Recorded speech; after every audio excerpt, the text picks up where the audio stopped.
Kids, I have a shameful admission. I deep dive. I'm a completionist. I go deep, deep, deep into actors' careers, and I have an absolute blast with it. You saw some of this a little bit ago when I posted a piece on Mike Henry and his time as Tarzan.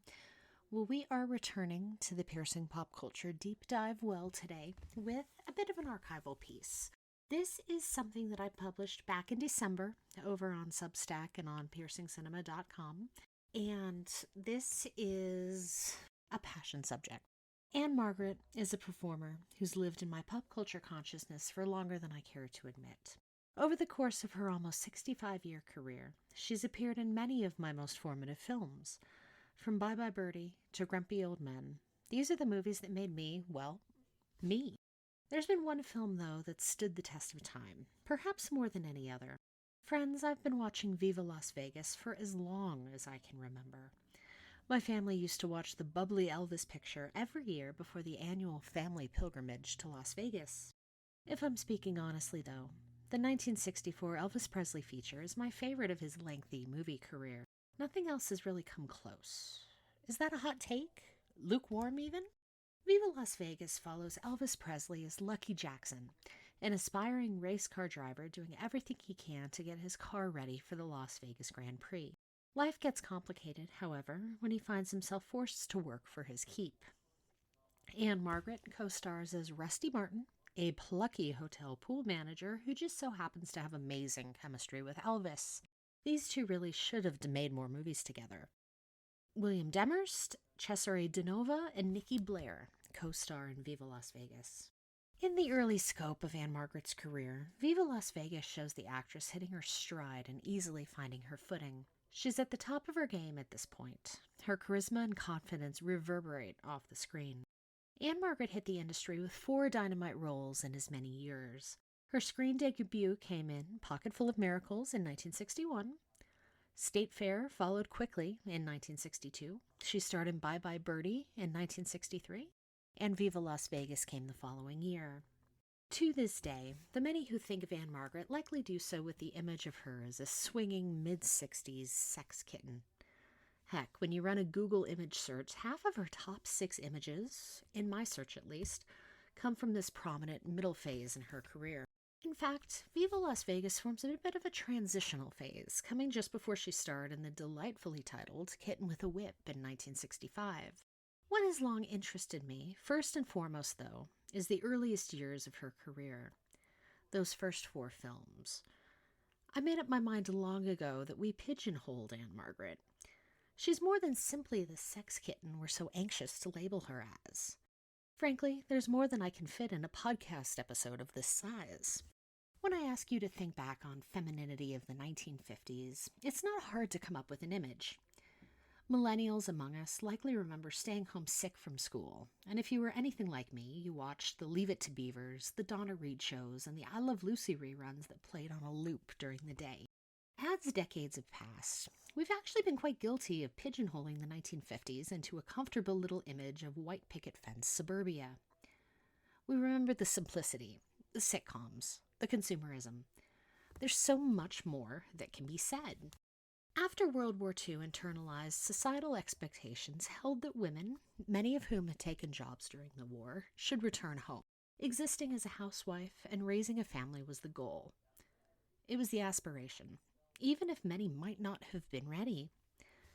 However, it was also in the 1950s, December 1953 to be exact, that culture started to shift ever so slightly.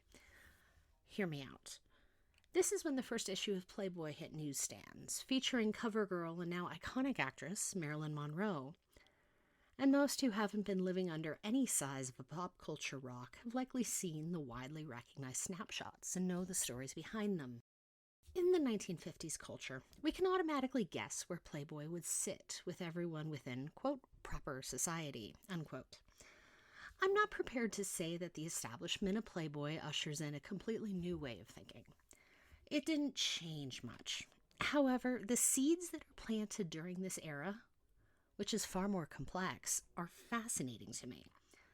Sex was gradually becoming more mainstream. Questions of sex percolated over the decade. Figures like Marilyn Monroe, Brigitte Bardot, Jane Mansfield, are just a few of the women redefining the idea of the bombshell with each passing film. They transitioned ideas of sexuality from the good girl and the femme fatale of the noir era to something more accessible. Still, however, these women were goddesses, unobtainable, otherworldly. You don't just wander into a grocery store and bump into Marilyn Monroe. Unless you're in Hollywood, that is. Ann-Margret came along a few years later, as I said, in 1961. And by the release of Bye Bye Birdie, her cultural importance was quickly taking shape. Ann-Margret, I believe, can be seen as a transitional figure, bridging 1950s sexuality and the Second Wave Feminist movement taking shape in the 1970s. This exists even this early in Ann-Margret's career in one major shift. She was allowed to be sexual. Even as early as Bye Bye Birdie, the camera can't help emphasizing her appeal. She's filmed with the ability to quite literally transfix the men around her. I believe, though, that this takes full shape when she's cast as Emily in the remake of the classic 1945 musical State Fair. State Fair follows the Frake family as they travel to the Texas State Fair and explore life, love, and pig husbandry. Yes, you heard that right. Tom Ewell, Alice Faye, Pamela Tiffin, Pat Boone, Ann-Margret, and Bobby Darin co-star in this all-star movie. Jose Ferrer directs the film from a script by Richard L. Breen. Ann-Margret steps into the role played by Vivian Blaine in the previous film, opposite Pat Boone as Wayne Frake. That's right, Pat Boone, the ultimate 1950s good boy. That casting says so much. Back then, Pat Boone was in the late 1950s wave of baby-faced crooners coming up in response to rock and roll. Along with Boone were names like Frankie Avalon, Fabian, and Bobby Rydell. Pat Boone was, and really still is, the epitome of squeaky clean. He reads scripture on his Facebook page and guest stars in movies like God's Not Dead 2. Boone wore white buckskin shoes. Heck, for the longest time, there was an urban legend following him around saying that in his 1957 film April Love, he refused to kiss his co-star Shirley Jones because he would be unfaithful to his wife. This is the image that follows Pat Boone to State Fair. Just watch Wayne Frake, played by Boone, have an eye-opening experience at the fair when he meets Ann-Margret's Emily. He's once again transfixed. Everything becomes strikingly clear in the musical number, Willing and Eager. I have been writing about this fascinating music number since my days as a baby film student. This moment lives in my head rent-free. The number shows Wayne and Emily having returned to her hotel room, and they're feeling, quote, willing and eager. They're all over each other. It's sultry, sweaty, and breathy. He's shirtless, and while they're standing on a balcony, there's something that looks distinctly like a bed in the back of the shot. That's right, kids. Ann-Margret's Emily deflowered the ultimate 1950s good boy. You heard that right. Throughout State Fair, there's a fascinating focus on figuring out whether Emily is a, quote, good girl or a, quote, bad girl. And yes, good girl and bad girl mean exactly what you think they do. Has she had sex? Is Emily not a virgin? After a number of times watching State Fair, I can't necessarily say that the film is sure about Emily. Her dialogue about herself is heavily self-deprecating. She's written herself off. She's going through some things. She's seen things. At one point she tells Wayne, "Your friend Emily sure has seen a lot of state fairs."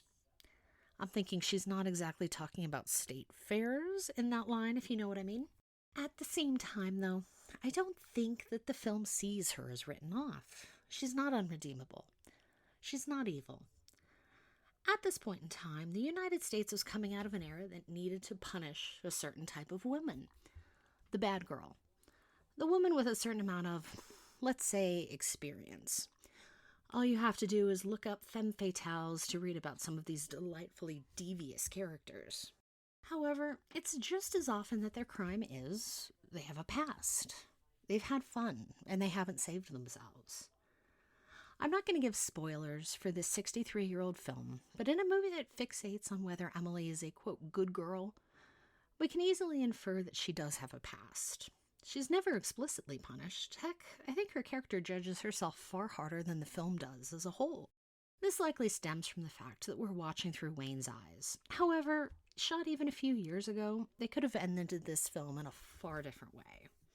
It's fascinating to see in this early stretch of films, particularly in State Fair, just how female sexuality was ever so slowly shifting. Ann-Margret, yes, was a sex kitten. At the same time, though, she could be relatable. She could be the girl next door, and she could live her life. We don't see her punished for her power. She's allowed to exist. She's allowed to be attractive and ultimately to have some agency.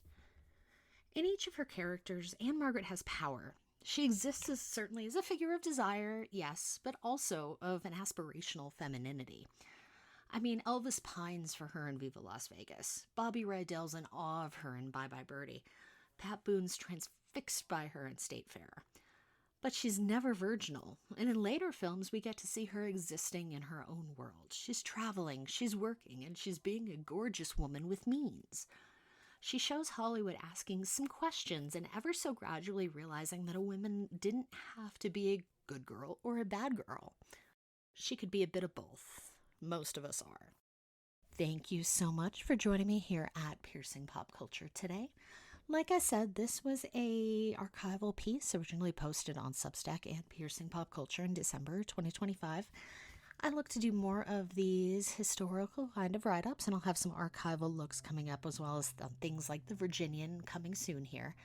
So stay tuned. I hope to be presenting some more variety, and our normal drops are going to continue to be Tuesday, Thursday, and Sunday. Thank you so much for joining me, and have a good one all. Bye, guys.